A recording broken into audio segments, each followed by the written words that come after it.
बाबा जी की प्यारी साथ संगत जी, राधा स्वामी जी, साथ संगत जी, आज मैं आपको जो साखी सुनाने जा रही हूँ, ये साखी हमें जीवन में बहुत बड़ी सीख देने वाली है जी। तो साथ संगत जी, इस साखी को कृपया पूरा सुने जी, और पसंद आए तो चैनल को सब्सक्राइब करके ऑल नोटिफिकेशन बेल ज़रूर प्रेस करें जी, ताकि हमारी आने वाली वीडियो आप तक पहुंच सके जी। साथ संगत जी, एक बार एक संत महापुरुष सत्संग फरमा रहे थे। सत्संग में उन्होंने एक पंक्ति फरमाई, शीस बड़ेगर बेहन दीजे, बिन सिर सेब करीजे, जिसका शाब्दिक अर्थ है कि अपने शीश को दूर बैठने की जगह दो और बिना शीश के सेवा करो। तो एक शिष्य ये सुनकर बड़ा हैरान हुआ और बोला, गुरुदेव, बिना शीश के कैसे सेवा की जा सकती है? तो सतगुरु मुस्कुराने लगे और बोले, इन शब्दों में छिपे अर्थ को समझो। उन्होंने खोलकर समझाया कि शीश का अर्थ जो है वह अहंकार है, उसको दूर कर दो और बिना अहंकारी रूप सर से सेवा करो।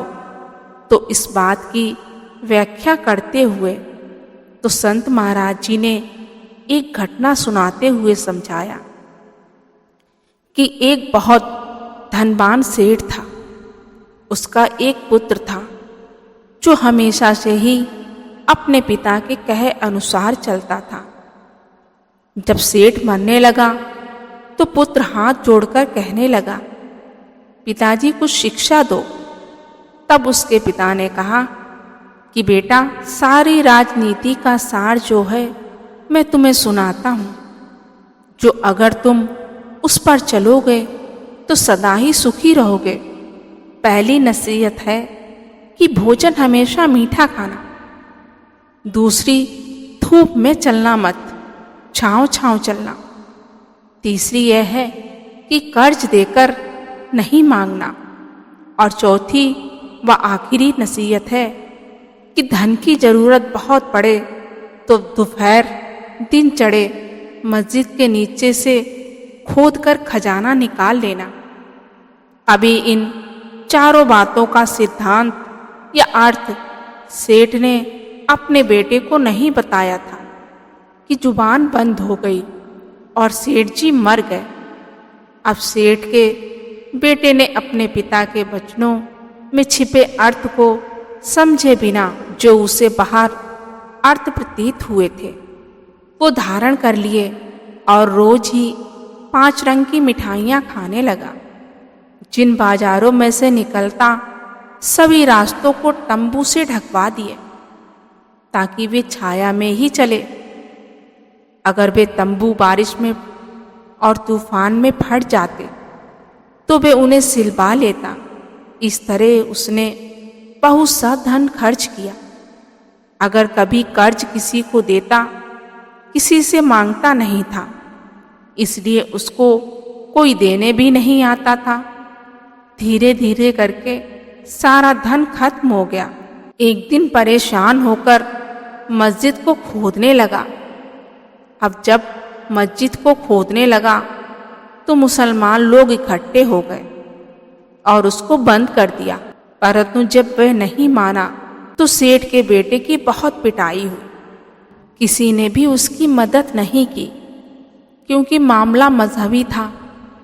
और बहुत सी चोट खाकर वे घर वापस लौटा और आकर लेट गया और विचार करने लगा। संयोगवश उसके पिता का एक मित्र उनसे मिलने के लिए इस शहर में आया। तो जब सेठ का नाम पूछा तो लोगों ने कहा कि वह तो स्वर्ग सिधार गए हैं और जो उनका पुत्र है वे अभी जीवित है, लेकिन मरे हुए से भी बदतर स्थिति में है, क्योंकि वे सारा धन गवाकर अब मार खाता फिर रहा है। अब जो सेठ जी का मित्र था वे मन में सोचने लगा कि वे तो इतना बड़ा सेठ साहूकार था जिसका धन कई पुश्तों तक खत्म होने वाला नहीं था। क्या कारण है इतनी जल्दी कंगाल होने का? चलकर मिलकर उससे पूछते हैं। तब वह सेठ जी का मित्र सेठ जी के बेटे के पास आया तो आकर उससे दुख का कारण पूछा।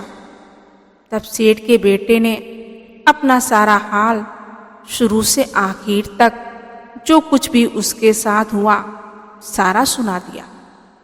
तो अपने पिता की दी हुई शिक्षा भी बताई और कहा कि इन शिक्षाओं ने ही मुझे इस दुर्गति तक पहुंचाया है। अब सेठ जी के मित्र ने जब सारा हाल सुना तो अपना माथा पकड़ लिया। उन्होंने साहूकार के बेटे को कहा, ये तुम्हारी भूल हुई है जो तुम इन बातों के आंतरिक भाव को समझ नहीं पाए और जो बाहर के अर्थ थे उन्हें पकड़कर बैठे रहे। इसी कारण तुमने इतना दुख पाया। इन शिक्षाओं का अलग ही मतलब है जो मैं तुम्हें बताता हूँ। पहले जो तुम्हारे पिता ने कहा कि मीठा भोजन खाना, तो इसका मतलब ये था कि जब अच्छी तरह से भूख लगे तभी खाना, क्योंकि भूख के समय जो खाया है वो स्वाद लगता है, मीठा लगता है। दूसरा जो छाया में चलने को कहा था, तो ये मतलब था कि सूरज से पहले ही दुकान पर पहुंच जाना और सूरज छिपने पर अपनी दुकान से घर को लौटकर आना। अब तुम्हारे पिताजी ने जो तीसरी बात कही कि कर्ज देकर किसी से मांगना नहीं, इसका मतलब ये था कि किसी को कर्ज देना, उससे जेवर रखवा लेना या फिर कोई और चीज गिरवी रख लेना, तब पैसे देना। बिना कोई कीमती वस्तु गिरवी लिए पैसा बिल्कुल न देना। और चौथी बात का मतलब यह है, जो मस्जिद के नीचे से सवा पैर दिन चढ़ने पर खजाना निकालने को कहा, तो इसका मतलब यह है कि जिस समय दिन चढ़े तुम्हारे घर में मस्जिद की परछाई पड़े, उस जगह को खोदने से तुम्हें धन की प्राप्ति होगी।